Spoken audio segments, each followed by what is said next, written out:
Mystery Origins is Daniel, your host of the Mystery Origins. Welcome. Thank you for coming. I hope you guys are enjoying your evening. I know it's a little late, and my videos are probably going to be posted pretty late tonight. So hopefully you'll see them tomorrow. If not, and if you're still watching my channel, thank you. I know I've been gone for a while, and I know I've been just not being able to make videos and stream and having fun. And I haven't been on Culture Casino's show on Sunday anymore. And so much things have been going on. It just piling up.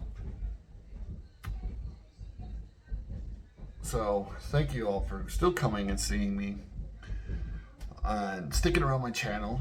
For those that are still here, I know there might have been some that have subscribed because I haven't been around, but if you're still subscribed to my channel, thank you. I appreciate every one of you who come, subscribe, who watch my video, who comment below. Share this out there if you want, like to. Again, my book's still on Amazon and also a couple other places you can find it. They're digital, drafted digital. And if you haven't got to read my books, go ahead and check them. Just check my channel and see if you like what I'm doing. But today I want to talk about two movies I watched back to back, and a lot of people told me these movies were fantastic.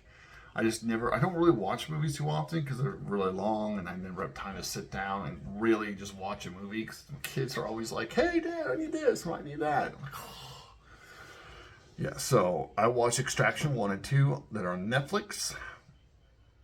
I can say, holy crap, they were fucking awesome. It's been a while since I've seen a really good action film that just hits at my heartstrings. And as you know, I'm a Marine Corps vet, combat vet. I have seen action in both deployments, Iraq and Afghanistan. I have fired everything from M16s to 50 cal machine guns, rockets to fucking all kinds of shit. And my God, this movie was so good. The first one, let's go with the first one first. Oh my God, it leaves you not knowing. Alright, spoiler, there will be spoilers in this thing. So if you haven't seen the movie, go see these movies. Please go see these. If you're looking for something, this isn't for kids though, there's a lot of gore. Just the guy will get fucked up. Blood, gore, death. So many death in both of these movies. Oh, it's a good action flick. You got the main character who's played by God, what's his name? I'm terrible at names. The guy who plays Thor. I'm gonna say he's the guy who plays Thor. Everybody knows what I'm talking about.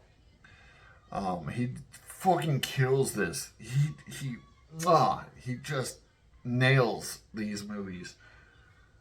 Oh my gosh, you got for those ladies out there. There is a strong female character in these movies who's still feminine, badass, and doesn't do everything. Like, man, she gets her ass kicked. Like, she goes against some badass dudes who beat the fuck out of her almost, but she wins. But she's not happy. Oh my God. Alright, so the first movie is all about this drug lord's kid gets kidnapped. You find out the hero of this is kind of, he's in Australia. He's kind of, just done with the world. He's drinking beer, jumping off cliffs. He kind of wants to die a little bit. You have that feeling that he wants to go on a fucking mission and just die in a glorious way because he's just done. And as the movie goes on, it gets the strong female character. I can't remember her name. I can never remember names of the characters sometimes, but she shows up and she tells him pretty much that he's got a job. They need him to do something, and he needs the money anyways because he's literally living off of crap, and his life looks like crap. He's he got chickens running around, which I like his chickens, and he's like, all right, whatever. And so he joins. They talk him into going on this mission. It's extraction mission. Pretty much the whole story is there's a young kid, probably like teenage years in school, who's unfortunately the son of one drug kingpin guy who's in jail. and he gets kidnapped by another drug lord in a different city who pretty much runs the city, and um, they hate each other. These two drug lords hate each other, and so Kingpin demands that his pretty much his right hand to go get his kid, because he says, you know, he pretty much tells him, if you don't get my kid, I'm gonna kill your kid. And he's like, okay, well, basically they hire on this guy's crew. Turns out though he kind of betrays the crew because he doesn't have the money to pay them. They don't. That's why he didn't pay the ransom, because he thought they would just pay the ransom. Well, the problem is, because his assets are frozen and he's in prison, he doesn't have the money to bail it, rescue his son. So they kind of fake hire, our main character's team. And then his plan, you find out in the movie that he was going to hide out with as they were getting the kid, he was going to steal the kid from them, kill them, and get out. And, that way his kid doesn't get killed.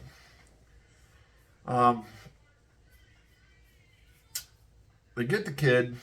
He rescues the kid. You see, there's a point where they bring him into this room. The guy's got a gun. It's empty, and he's like, you could tell our main character in this thing doesn't care. He's not afraid to die. So he's got a gun pointing at his head. The guy goes click, and he doesn't even blink. He's just like, really? We're gonna fuck around right now? And the guy's like, all right. Let's do business. He's like, okay, you call your buddies. He's alive, so you show him the kid. Literally show him the kid. These guys aren't experts. They literally are like, oh, he's right here. And the guy's like, oh, okay, he's right here. So he walks down the stairs, kills these fucking dudes, kills everybody in the room. Some glorious fucking fight scenes. The fight mechanics. Oh my god, this guy is like James Bond mixed with, Mission Impossible, fucking Daredevil. I can't even think. It's fucking awesome, okay? And he gets fucked up too sometimes. Holy crap. So he's not unstoppable. He takes a bullet to the leg. You can tell he's bleeding out there. He gets sliced in the arm. Gets a bullet through his shoulder. Shot in the back a couple times. This guy gets fucking up. And you could tell that there's points where you don't think he's gonna get up. And he kind of forces himself to keep going. And it's crazy and fucking good. So as a hero, he rescues the kid. So they're ready to extract. They're literally almost out of the fucking city. They've got to get on the boat. Fucking dude betrays them. Tries to kill all the dudes and take the kid for himself. So second-hand guy. I'm not gonna spoil the whole movie though, but pretty much all shit goes to hell.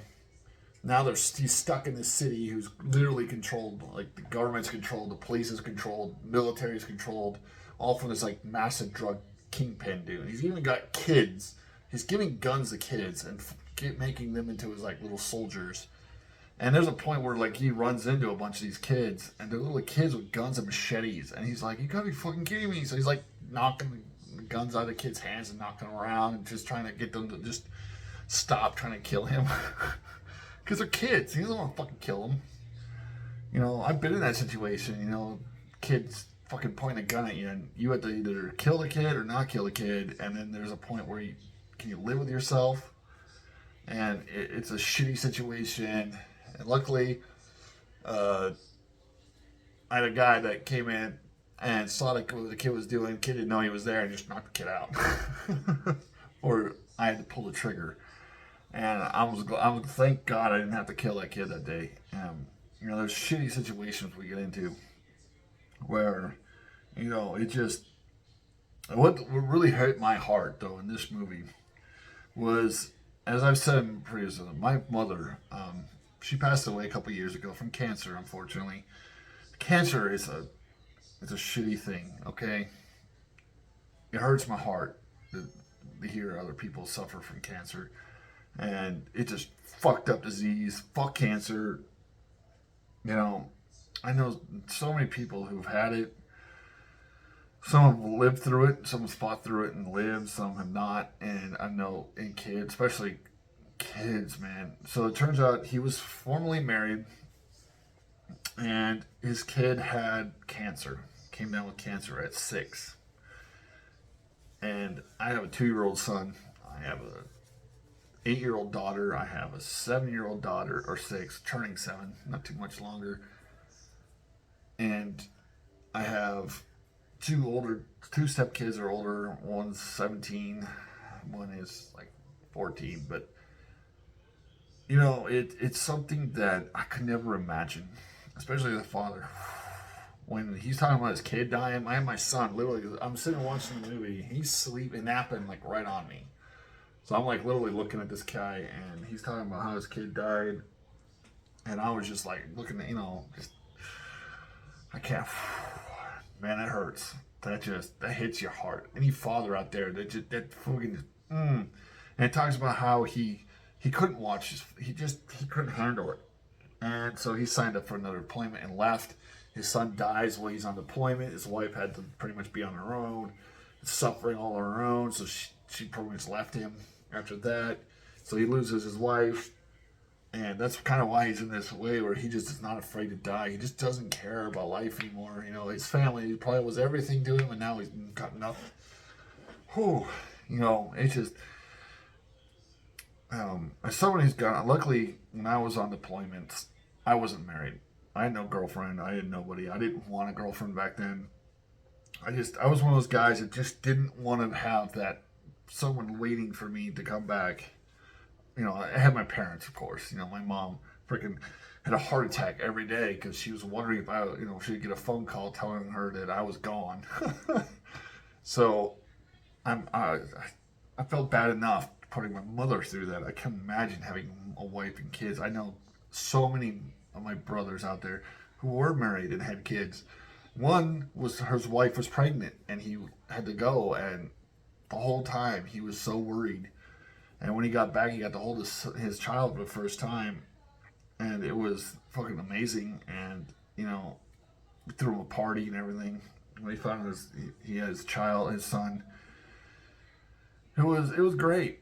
But man, every day we stepped out of that wire, we could have died.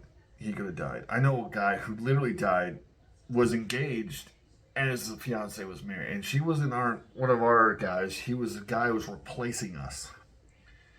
And that was a fucked up situation. It was like the day, we've been there for 7 months. Every day, stepping outside the wire, every day, knowing that because I was point man most of the time. So every day, if I didn't watch where I was stepping, I'm dead. Because I'm the first one to walk into anything. First one walking down the street. And I had to keep my eyes open. If I did not keep my eyes open and I missed something, I might not have stepped on it, but the guy behind me might step on it, and then I'm responsible for that guy's death. So we constantly had to make sure we were watching each other's backs, make sure we were alert. This is the stress that we had to go through every single moment, because those fucking dudes like to put IDs everywhere, even places we cleared before, and that unfortunately was what happened to our unit. I think I've talked about this in a couple of my old, 4th of July Veteran Day stuff. But that day was one of the worst days of my life. We went to a house that we usually have gone to like once, maybe twice. And we've cleared it out a couple times. Never had any problems. Walked in. 2 men die like that. Because dudes put IDs underneath a wall. And they went up to the wall and they stepped on the IDs. I was about 20 feet back, 10, 20 feet back, so forth. I got freaking blasted into a wall. My sergeant, freaking badass dude, was just sitting on the ground because both explosions hit, like the waves hit him at the same time. So he was all messed up. And so he had to be medically extracted. It was fucking mayhem that day. And those guys were good guys who died. And unfortunately, it was sad.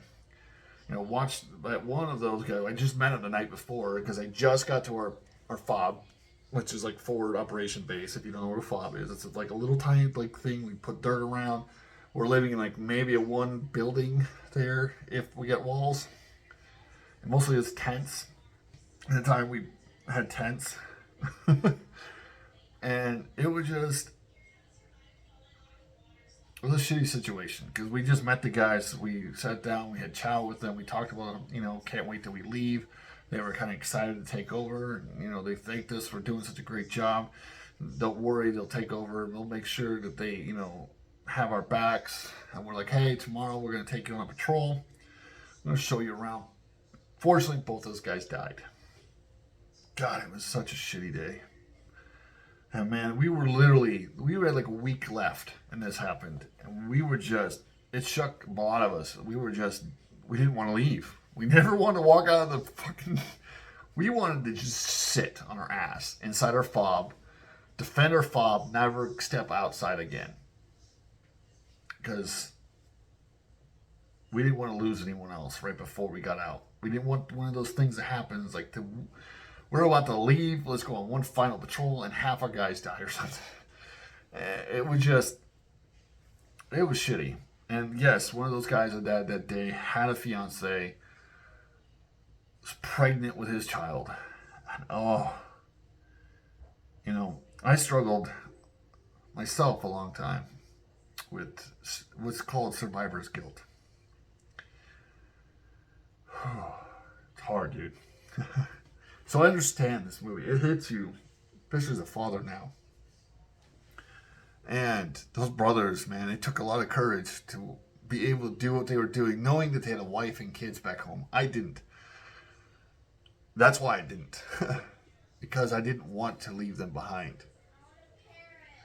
But luckily now I'm out. I've been out fucking since 2010. So almost 14 years, 13 years now. So it'll be, this December will be my 13th year out. And my God, dude, there's not a day I'm thankful. Like, I love my brothers. I love the Marine Corps, and I love the hate of the Marine Corps. If anybody's been in the military, there's a love and a hate. It kind of makes both. Oh. But yeah, this movie it hit my heartstrings, man. Oh, I got emotional. I don't really get emotional. And hearing that guy say, because, he felt like a coward. This kid even says, "You're so brave. I wish I could be brave like you." And he's like, "I'm not brave, man. I'm a coward." He's like, left my wife and my dying child because I couldn't watch him die. And I could understand that. I could imagine, like, as a father, for you guys who are out there, are fathers, we want to protect our kids. Above all things, we want to make sure they're safe and they're protected. They grow into strong people, and I can't imagine the pain that has to be to sit there and not be able to save your kid, fix the issue, heal them, protect them. You can't, because it's a disease that's inside their body killing them from the inside out, and you just have to hope and pray that the chemotherapy and everything works. And sometimes it doesn't. I watched chemotherapy. I watched my mom go from one of the strongest women I ever known to she couldn't even stand up before she died. She didn't want to get up. She didn't want to walk around. She didn't want to move. She was just in pain constantly. The chemotherapy just made her so weak. I hugged her. She felt like a skeleton in my arms, and it was, sad to watch. Because she had cancer throughout her stomach lining. So it was, and literally she had surgery with it. They cut her open, take all her organs out of her body, scrub them down, scrape off the cancer stuff, clean out her insides with like bleach pretty much, scraped all the inner, it was bad. It put them all back together, and she survived that surgery, but it finally claimed her, and it sucked. Well, I know she's in a better place. I know the suffering's over, and but my God, these movies were so good. The action was fantastic. You have badass action. You have so much cool combat. You have the emotions behind the scenes. There's a story, not just boom, boom, bam, bam. It was literally like a story. This guy gets attached to the kid because they find out not only are they not getting paid, the guy that hired him is now killing his people. And he has to fight the guy. They barely make it out. They both barely make it. And then they have to turn to each other to kind of get this kid out. And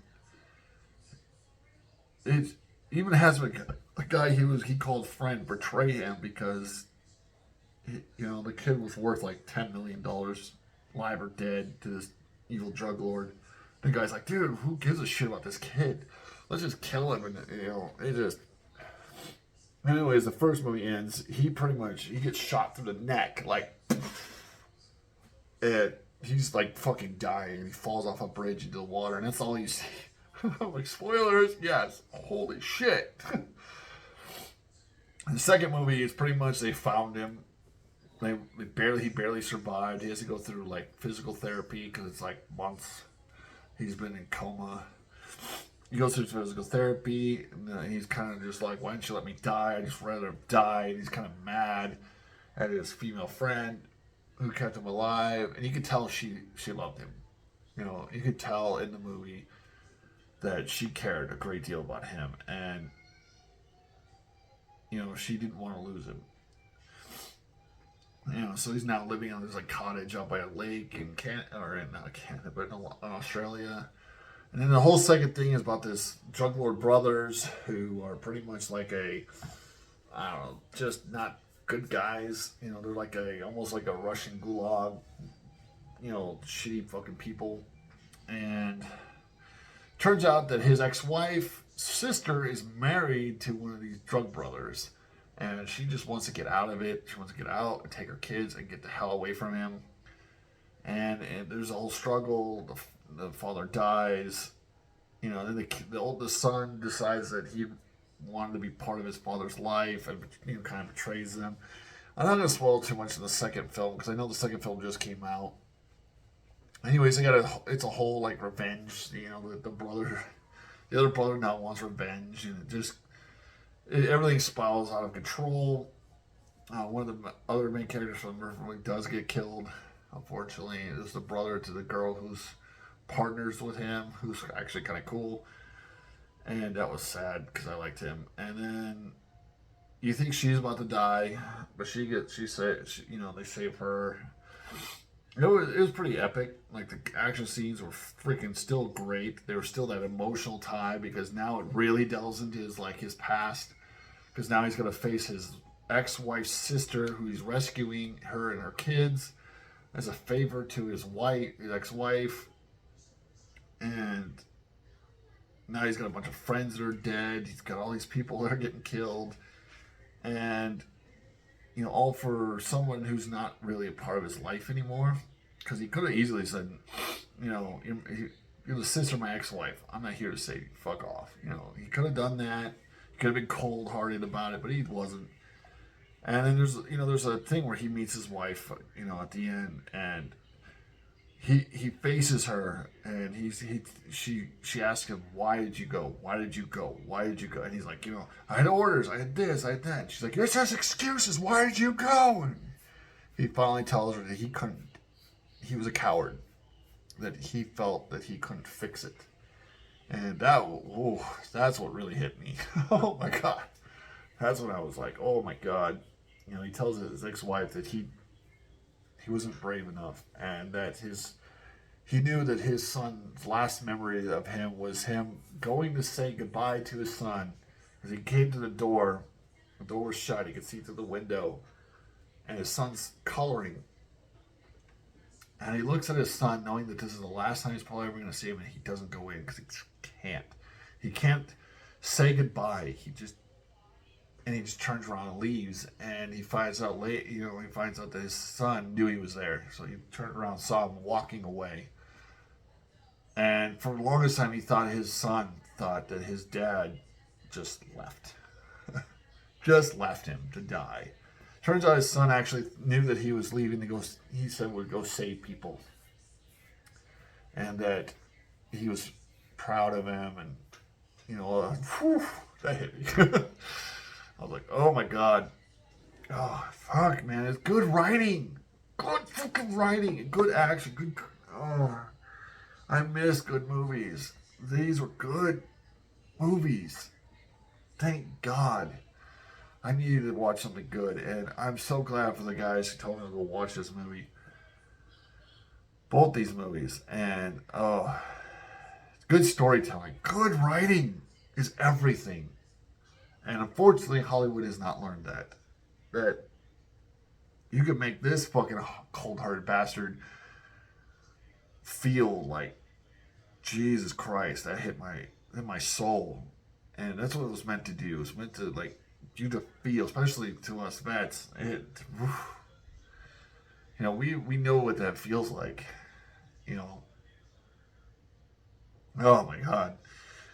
But thank you for coming, guys. Definitely go check out Extraction 1 and 2 on Netflix. I highly recommend it if you like anything like kind of like a, like I said, it's like a Mission Impossible mixed with like a Daredevil slash, um, those action flicks, where there's guns, lots of gunfire, explosions, but it also has that awesome touch of writing that just hits your soul. So it was a lot of fun watching the movie. Oh my gosh, I enjoyed every minute. There's a good laughs and there's some good points that you just giggle. But it still took itself serious, and it was a good fucking movies. Go see these movies. Dude, you're gonna love them. And other than that, I only got one other video I'm gonna drop about Zelda. If you haven't seen the video I just dropped tonight, there's a couple videos are dropping. One was fuck the new Indiana Jones movie, but there were only 3. And I'll see you guys next time. Thank you for coming. I know it's a long video. Those who stayed as far as this long, thank you, thank you, thank you. If you're still subscribed to me, thank you. If you haven't subscribed to me, please check my channel out. Check out my book. If it's something you'd be interested in, it's good for even teenagers, young adults. I don't know if there's some violence in it at the end of the book. It's pretty gory. So just warning you on that for young kids. But it's pretty much a pretty safe book. Just thank you guys. You have no idea how glad I am that so many of you have stuck around, and so many of you get a hold of me on Twitter or anywhere else and tell me, we miss you, or when are you gonna come back, and when are you gonna make more videos. And so thank you guys, and I'll see you guys next time in the Mirror Zero Origins. Bye.